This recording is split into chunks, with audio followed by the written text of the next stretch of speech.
This is the infamous MV Agusta F3XX, a limited production, track-only, 160 horsepower, 343-pound middleweight missile, and we're gonna build one.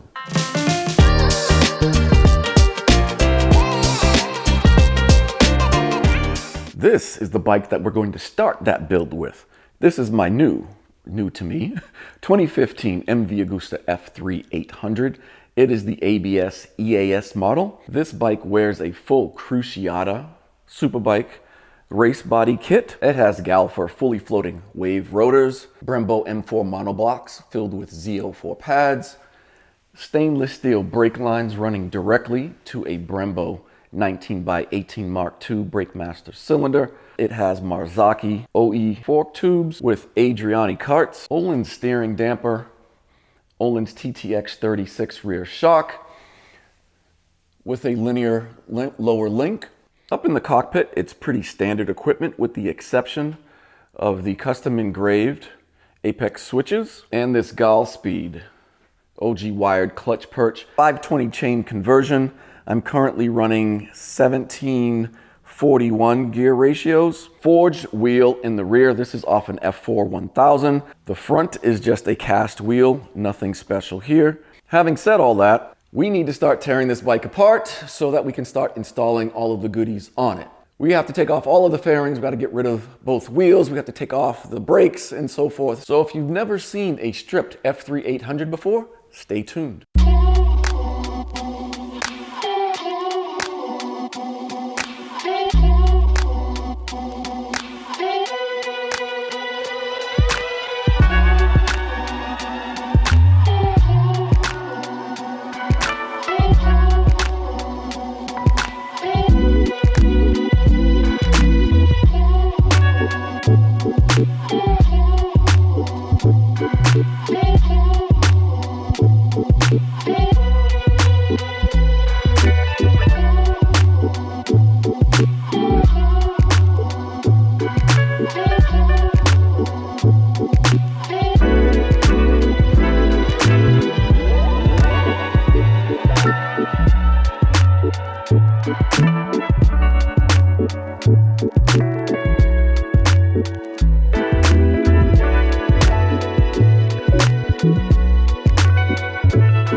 All right, guys, well, there you have it, a stripped down MV F3 My name is Derek. This is your Superbike Life, ESBK Life for short. You know the drill. Like, comment, subscribe, or smash it if you didn't. Until next time, guys, take care.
All right, guys, so now that the exhaust is completely off, we can move on to removing the front and rear fenders along with the upper fairing stay.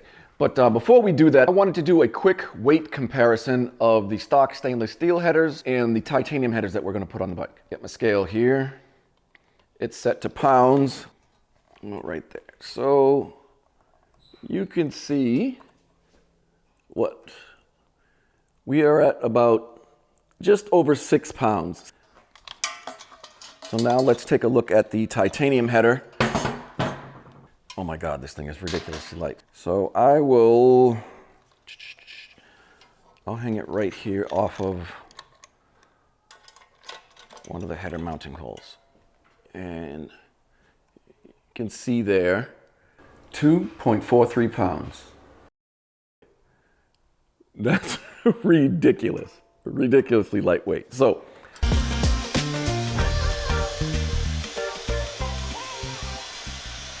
the fairing stay comes off really simple. There are basically 2 bolts in here, one in the bottom, one on the top here, and there are some things that either on your street bike that are either zip tied or screwed to it. Mine's a track bike, so they're zip tied.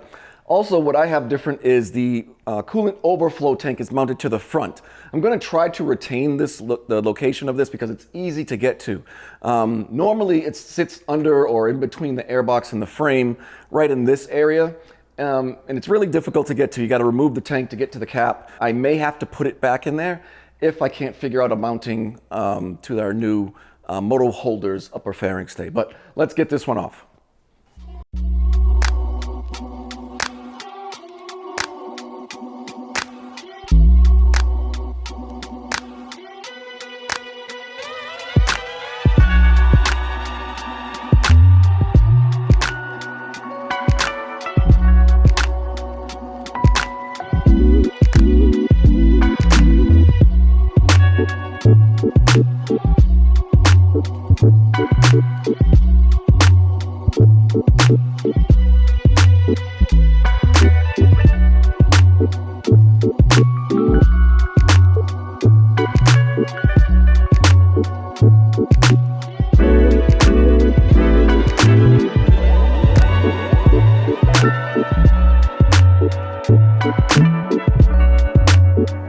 Okay,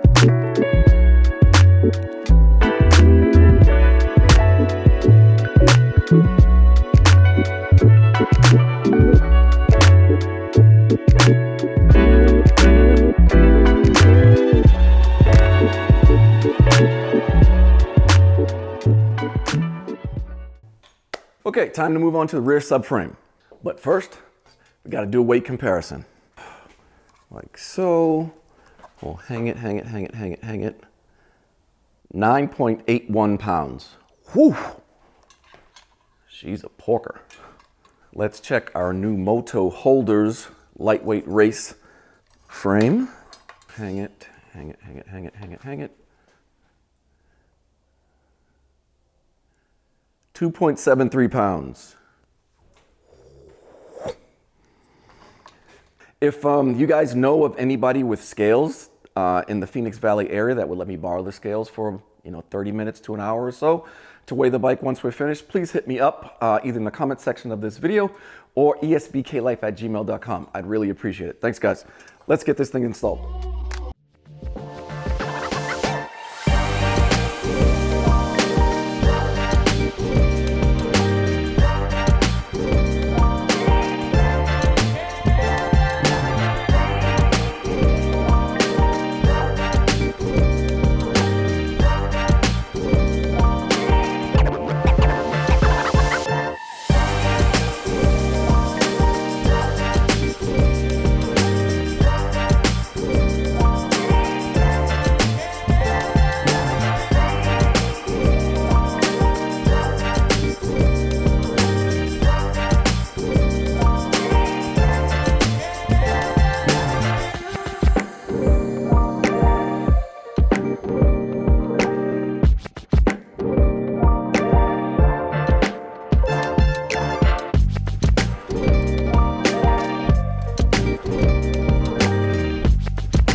This little diminutive guy, this is the ABS pump.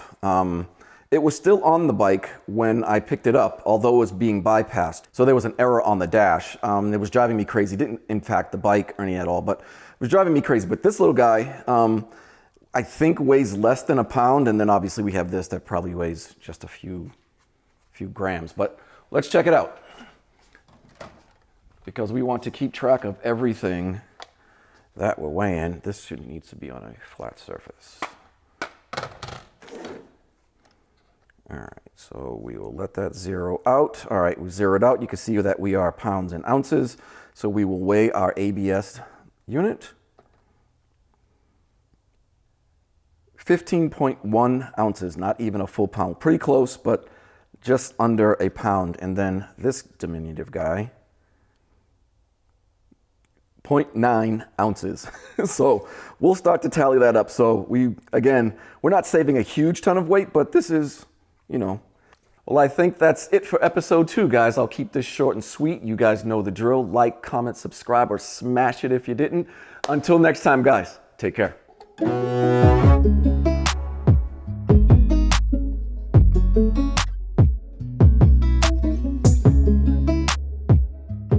What's going on, everyone? My name is Derek. Welcome back to my channel in episode 3 of our MV Agusta F3XX track bike build. Today is all about air intake. Today we're doing velocity stacks, we're doing air filter, we're doing air intake runners, we are doing upper rad screen guard / thingy, and maybe a few other things. So a lot going on today, so let's jump right into it. The first step in the process of doing the air filter and velocity stacks is we need to get the cover off of our airbox. And I promise you, this will be a lot easier than the velocity stack mod that we did on my BMW S1000RR. The F3 has a 2-piece airbox, which means the top can be separated from the bottom. The BMW has a 2-piece airbox, but it's glued. The top is glued to the bottom, so you can't separate them. So here, all we need to do is break out a Phillips screwdriver and remove all the screws on the side, disconnect the electrical connectors, and the whole thing will just come right off like a clamshell. Let's get to it.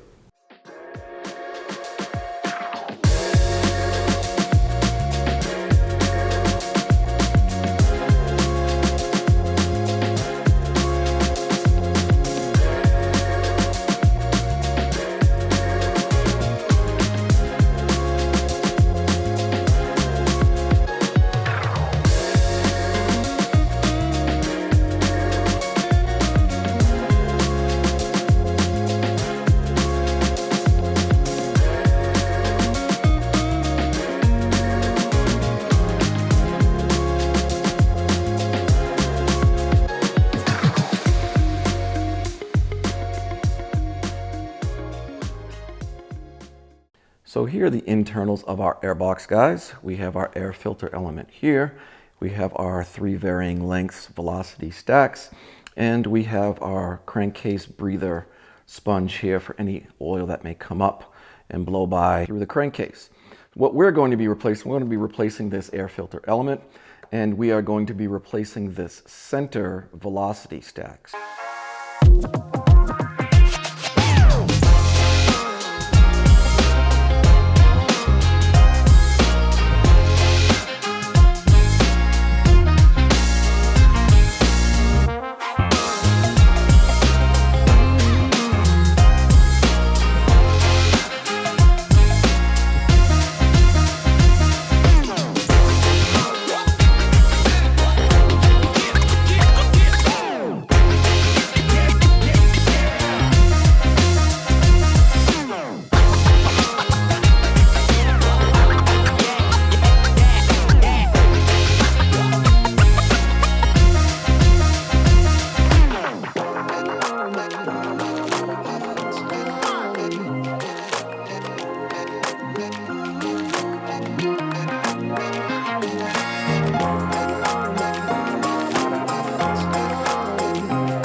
All right, guys, with the velocity stack mod done, we can move on to the air intake runners and the air filter element.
I wanted to talk about the intake runners a little bit before we installed the one on the right side.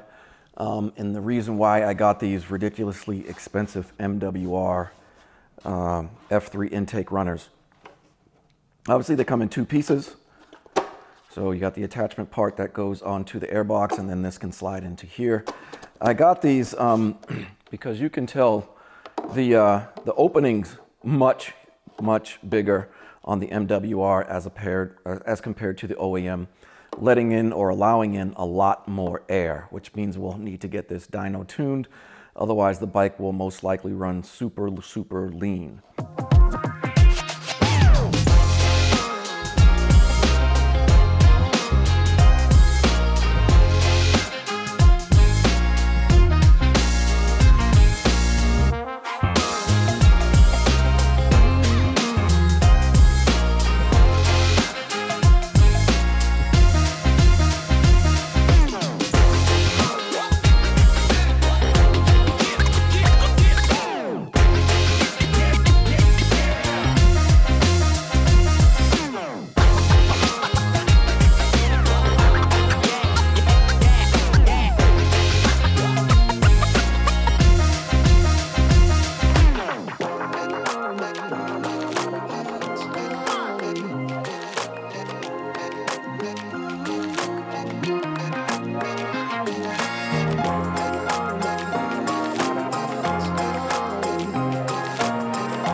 All right, guys, I think that is it for episode number 3. You guys know the deal. Like, comment, subscribe, or smash it if you didn't like it. Until episode number 4, guys, take care.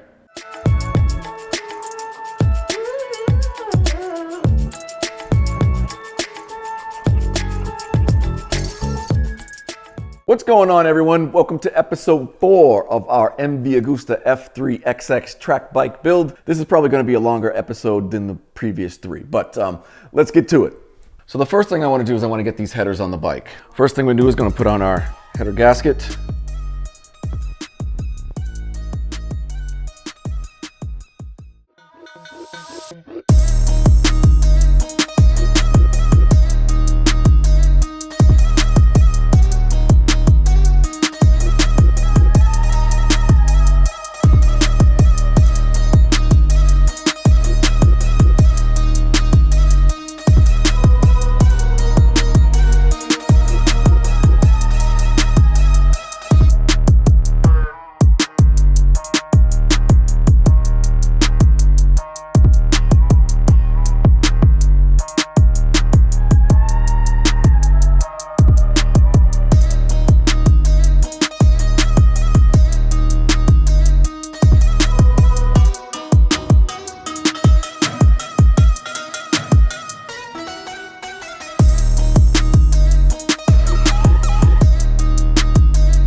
All right guys, with the exhaust done, we can turn our attention up front here with the top triple clamps, clip-ons, and so forth.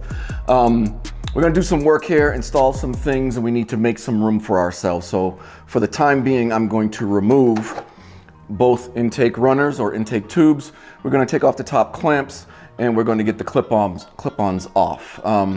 You don't need to watch any more of me disassembling the bike. So with the magic of video editing, and we're back. As you can see, I've removed the top triple clamp, both left and right intake tubes, just to give us a little bit more space up here. Why do we need space? Because we're going to be installing our steering damper in this area here, between our display and the frame, as opposed to between the top triple clamp and the tank.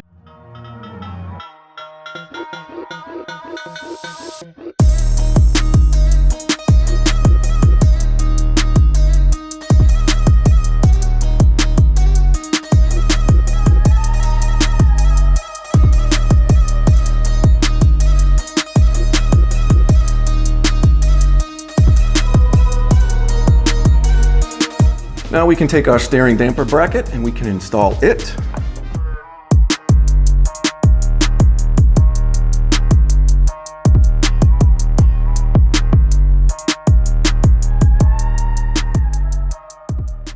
Now we want to check, we want to move the forks left to right, lock to lock, just to make sure that the steering damper isn't hitting anything or binding. We also want to make sure that we don't try to overextend or, slam this side of the eyelet into the body of the steering damper.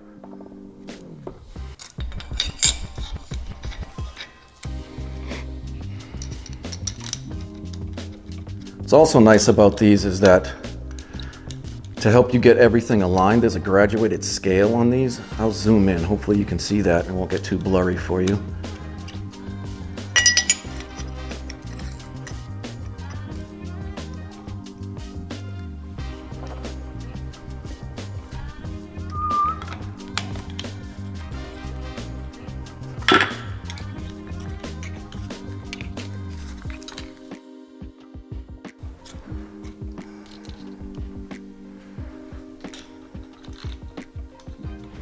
Now we'll just need to sort of get them in place. I have an alignment tool that helps with this. Next up is this beautiful piece of kit. This is my brand new Brembo 19 RCS Corsa Corta. Let's go ahead and fit this puppy. Comes with nice black titanium fasteners, which is pretty cool. This is my i2M Chrome Pro 2 TFT display unit, currently in a Malati protective case. This is the unit off of my BMW S1000RR, and you guys probably Already guessed that I was going to be installing this one on this bike. Super happy to be putting this on our A track bike because I think it looks fantastic. And the F3XX, that unit came with an AIM TFT display unit. The XMS, I believe, is the one on that unit. I happen to think this one is a little bit better, but that's just my opinion. You guys let me know in the comments if you think this one or the AIM is a better unit. So super simple. There are just 3 nuts or bolts, I should say, that screw into here. All right, we are over here at my desk. Here I have our stock top triple clamp with the ignition, keyed ignition already installed. While I'm doing that, another interesting fun fact about the F3 is that it doesn't have an immobilizer associated with the keyed ignition. This is my new CNC Racing top triple clamp. I got this from Bellissimoto, so if you want one yourself, just log into the bellissimoto.com website or give them a call. Tell them your year, make, and model, and you can get one yourself. Anyway, here we go. Nothing spectacular about this unit. Solid black CNC machine from one piece of billet. There we go. Jet Prime switch installed on our CNC Racing top triple clamp. Let's put this puppy on the bike. You want to make sure that the bolts, the 3-pinch bolts, are sufficiently loose. You don't need to take them out, but they do need to be loose. And then have a mallet here. Make sure it's all the way down and seated. Route our wire.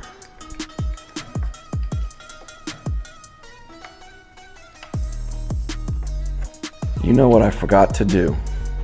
I forgot to change out the steering stem nut. I have a black steering stem nut. This guy, I completely forgot.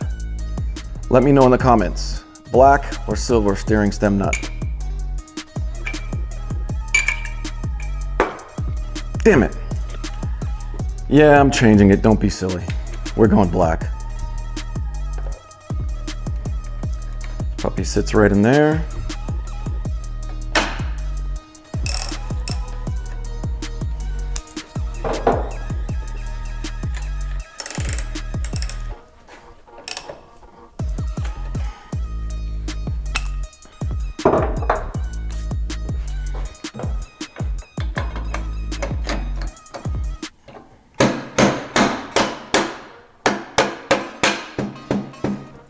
Now episode 4 is done. We are rolling right into episode number 5. So I have my i2M Chrome Pro 2 main wire harness right here. And I have my bike specific adapter. I will put the part numbers for all of this stuff in the comment section below, but this is the plug and play adapter for the MV-F3. So all of this is super simple. You take your main unit here and you plug it into the back of the i2M. Like so, make sure it clicks in place. And then we have our main wire harness from the bike. We have our unit here, and we simply plug one in to here and the other end into the wire harness of the i2M.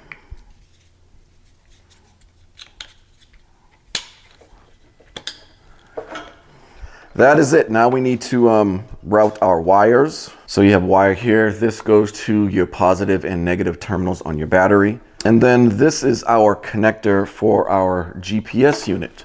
So this guy here, picks up GPS data. We mount this on the back of the fairing. Once it's on here, we mount this back here. But this is the plug to it, just connects like so.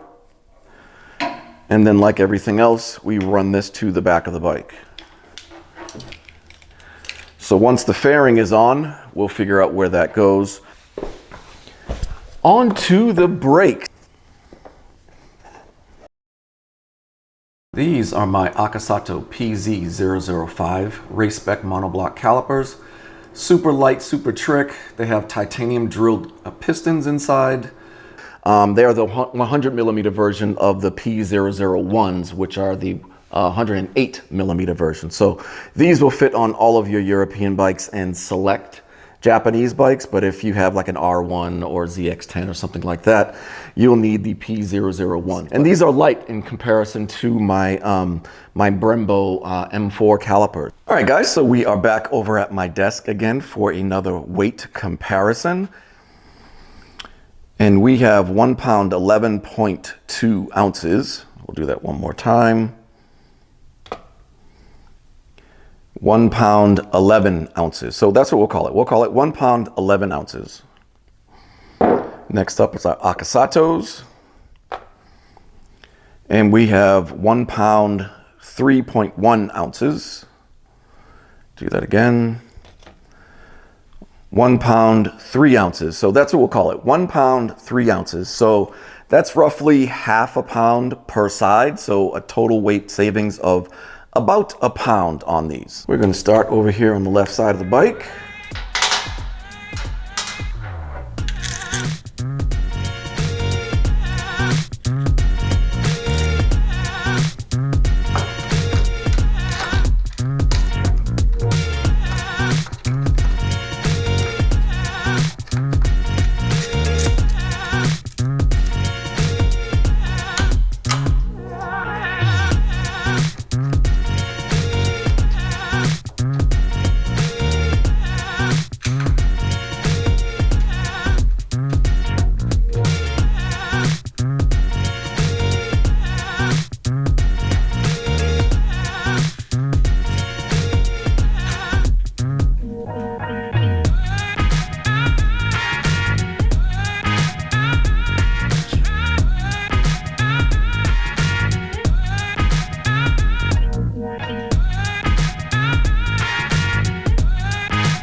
What do you say we move on to installing some carbon fiber?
All right, there we go. Let's move on to the front of the bike where we'll throw on our front carbon fiber fender.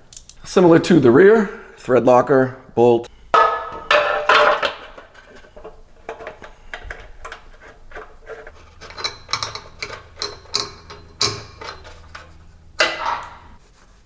I'm just going to clean the back of the piece as well, because you never know with shipping and where it was sitting in the warehouse and so forth. You never know what dust or whatever might be on there.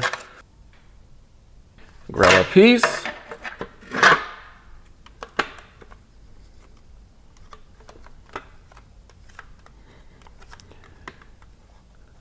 Like that. That's it. Come back tomorrow, make sure that it's good and solid in place. Now let's move on to the frame covers. And one right there. All right, guys, well, that is it for the carbon fiber on this bike. She is starting to look fantastic. We're getting close to the end. I don't know if you guys have noticed, but the mountain of parts over here on my desk is getting a lot smaller. We're running out of things to install on the bike, so we're getting close to the end, although we still have some really big parts. But as I said, she's starting to look good with all of the maxi carbon fiber and our Akasato brake calipers, along with our Staubli dry fit quick disconnects. Bike is really starting to come together.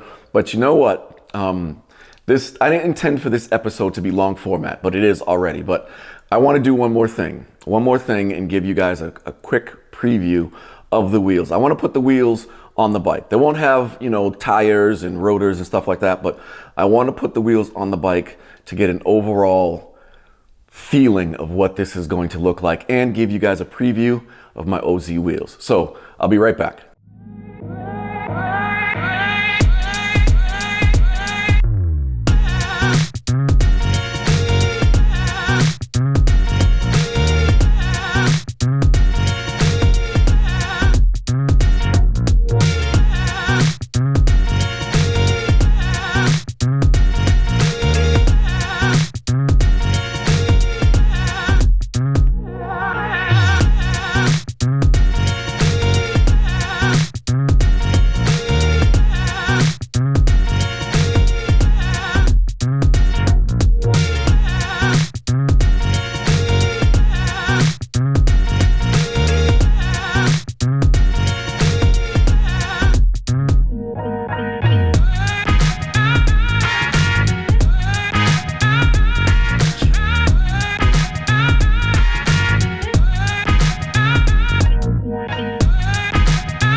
What's going on, guys? Welcome to episode 6 of our MV Agusta F3XX track bike build.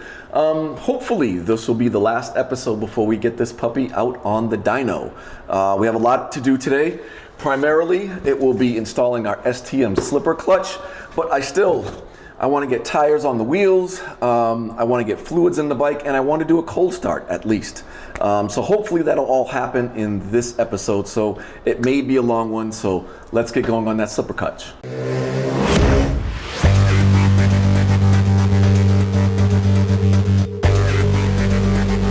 All right, guys, we are over here on the right side of the bike. We are looking at our clutch cover. For this episode, I'm going to go through this teardown and install relatively quickly for the sake of keeping the episode length relatively short, or reasonable. I won't say short, reasonable. But be on the lookout for another video post where I go through this in depth. I explain everything and I go through all of that in depth. But for right now, I'm going to go through this relatively quick.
All right, guys, we have our wheels here. So we have our OZ Racing rear wheel here next to our stock Marcassini wheel. This is off of an F4, so this is a forged aluminum wheel. This is not a stock cast wheel that was on an F3, so this bike was already lightened. But then we have our cast front wheel off of an F3, and then our OZ forged aluminum wheel that we're adding on here. So let's start with the front, and then we'll do the rears. That's saying 7.1 pounds.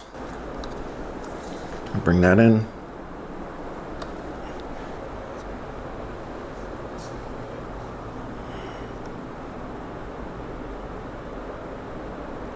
There we go. 9.49 pounds. 9.49 pounds. So that's about almost a 2.5 pound weight savings. 7.05 pounds. 7.05 pounds for the forged Marcassini. 7.87. 7.87. So actually our rear OZ gas wheel is about almost a pound heavier than the forged Marcassini that we just took off of it. So total savings with front and rear, total what we have right now. So I'll throw the total weight up on the screen right now, how much weight we've saved on this bike thus far. And yeah, if I just leave this rear wheel on here, we'll save a little bit more, but I think the OZ gas looks better. All right, I'm gonna grab my my Rabaconda, and we're going to put the hardware on the wheels, put the tires on the wheels, put everything on the bike. So let's get to it.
Now I've already gone in here and set the I2M up for this bike. So you can see we're custom mapping, obviously 0 miles per hour. We got some counters here. My brake pressure switch, you can see, is operating. Let's give it a start.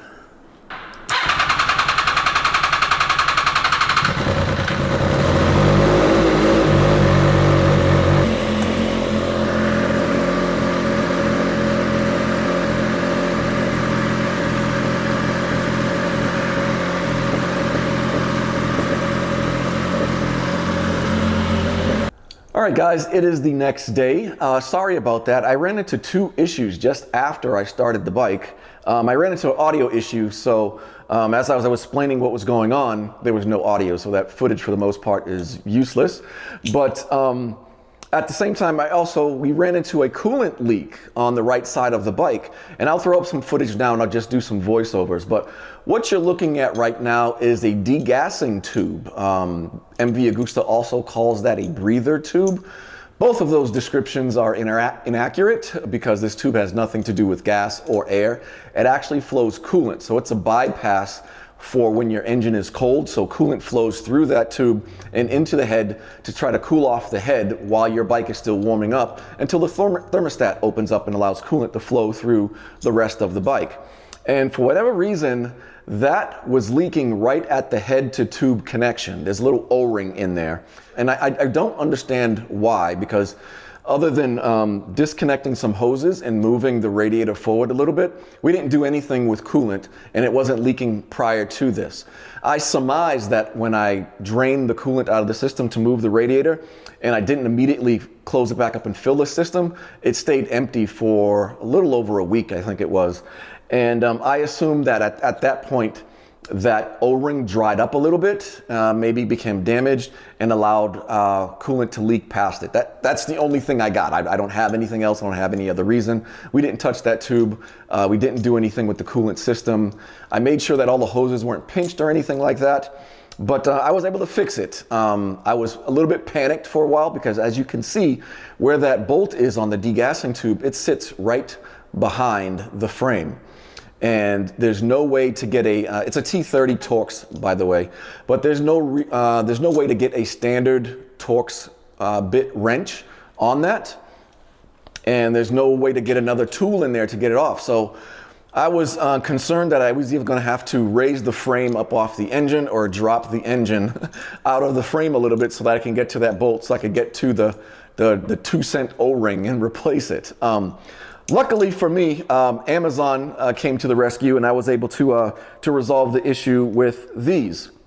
These are shallow Torx bit wrenches. I will put the part numbers on YouTube. Hopefully you can see that, but from here to here, from this distance here is only 10 millimeters, so they're super shallow, and it allowed me to get behind the frame and onto that nut, loosen it up, take it off, remove that tube, replace the O-ring, put some grease back on it, seal it back up, and start the bike, and all was well. There was no leaks, so I will show you that right now.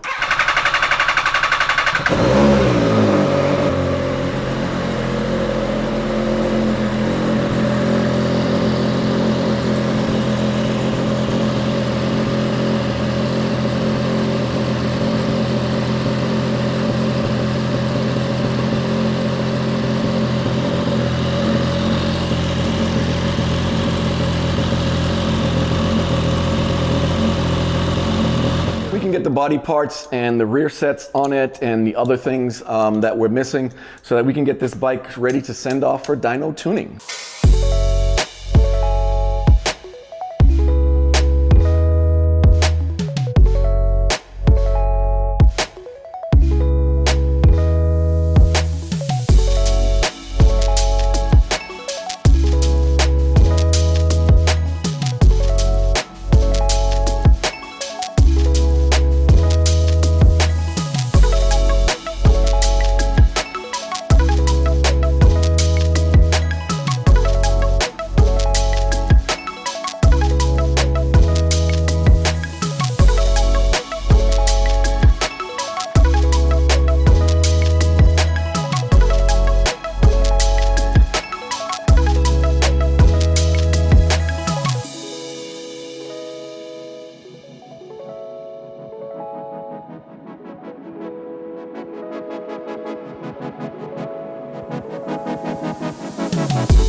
going on, guys? Welcome back to the channel, episode number 7 of our MV Agusta F3XX track bike build. In today's episode, we're going to be installing fork springs directly on the bike. We're not taking the forks off the bike to do this mod, so let's jump right into it.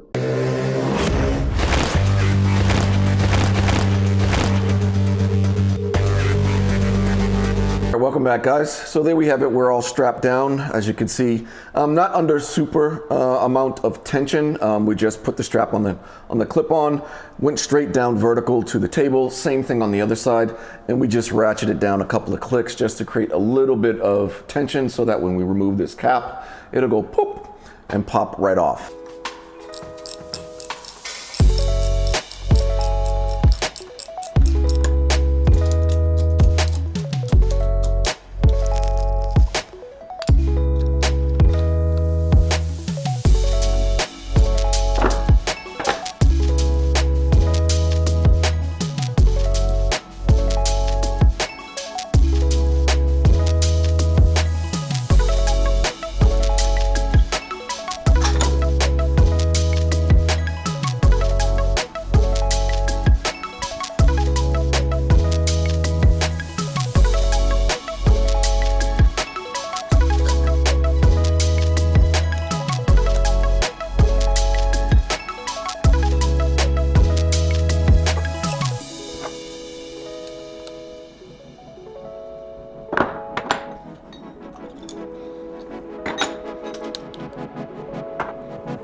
Hey, what's going on, guys? Welcome back to the channel. In today's episode, we are going to be working on the front brakes, and we're going to be upgrading the battery on our F3XX track bike build.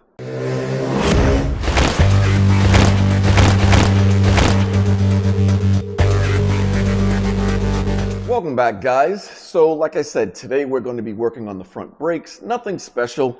We're just swapping out the lines that on there for a slightly shorter line. The other thing we're doing is we are upgrading our battery. So this bike already had a lightweight lithium ion anti-gravity battery. However, one of you awesome subscribers said, hey Derek, check out, I think it's Solis or Solis, French battery manufacturer. He said they make super small batteries, super light, and can crank over your bike. You'll save some more weight. So I looked into them, and actually I ended up going with this diminutive little guy here. This is the anti-gravity XPS SC1. So in size, for a size comparison, you could see these things. This is microscopic in comparison to the multi-cell anti-gravity here. So I'll put the specs up on the screen for the SC1 right now. That way you guys don't say that I'm lying or I don't know what I'm talking about and I don't misspeak. So first up, we'll do our Scorpion battery. This has all the mounting hardware on it. And this is 1 pound, 15.6 ounces. 1 pound, 15.6 ounces. So what is that? 0.4 ounces below 2 pounds. So we'll weigh that one more time. 1 pound, 15.6 ounces again. So pretty consistent. So we'll round that up to and say 2 pounds. We now have our anti-gravity lithium ion battery. This is 2 pounds, 1.6, 1.7 ounces. So again, a tad heavier than our Scorpion battery. We'll do that one more time. Again, 2 pounds, 1.6 ounces. So again, we can round that down to 2 pounds if you want. And then our XPS. This is 13.7 ounces, so not even a full pound. We're still more than 2 ounces away from a full pound, so 16 ounces is a pound. 13.6 ounces. So what that's basically saying is we just dropped a pound of weight over our current anti-gravity lithium-ion battery. And if we're comparing that to a lead-acid battery, we just lost roughly 5 to 6 pounds off the bike. So I'm really looking forward to this. It should help us out a lot. And like I said, we just lost a pound. The pound that we gained by adding our i2M Chrome Pro 2 stuff or our OZ racing wheels, because if you remember, the rear OZ racing wheel was 1 pound heavier than the one that came off the bike. We just saved that weight right here by installing this diminutive, tiny little battery. All right, battery box is installed. All right, so with the battery tray reinstalled, we are ready to install our XPS anti-gravity battery. There are positive and negative sides, so positive is red, negative is marked with green, so we want to put it on this side, so the negative is on the left, positive is on the right. It's going to go in here just like that. Like that. That battery is not moving. All right, we're ready to make our connections here. So this is a negative cable, this comes on over this way. Okay, so we have our connections for our Optimate trickle charger, our connections for our i2M Chrome Pro 2, and then just the battery cables for the bike. So not a whole lot connected to this bike. Grab that.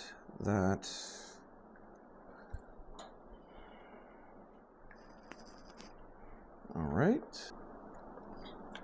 This, we'll tuck in the battery box like that. Let's see if we got juice.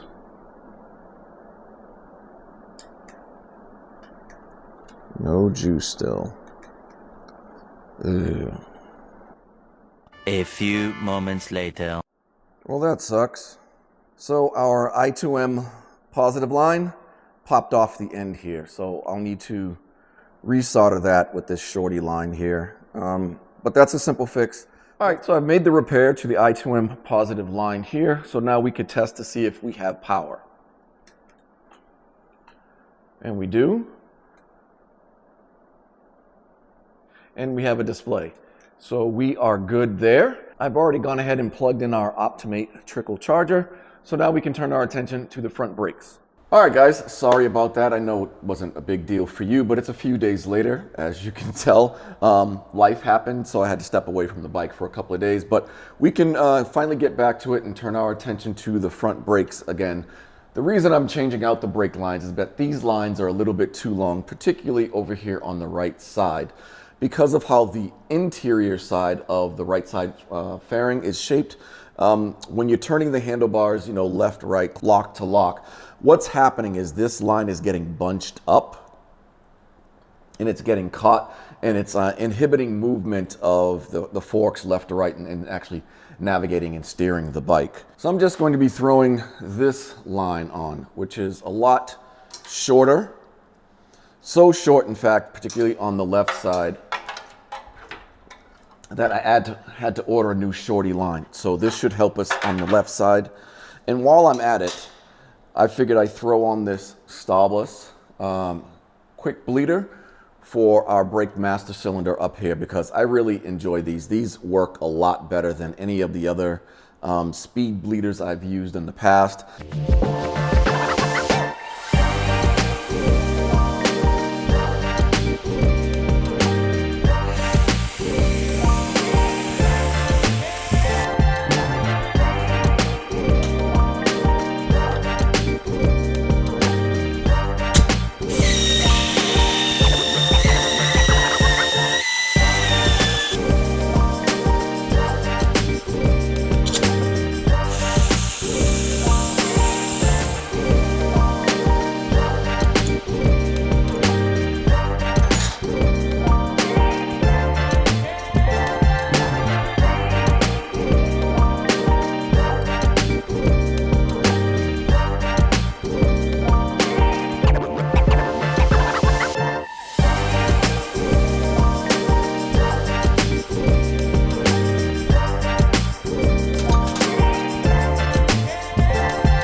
Well, all right, guys, I think that is a wrap. I'm Derek. This is Euro Superbike Life. You guys know the drill. Like, comment, subscribe, or smash the video if you're into that kind of thing. Until next time, guys, take care.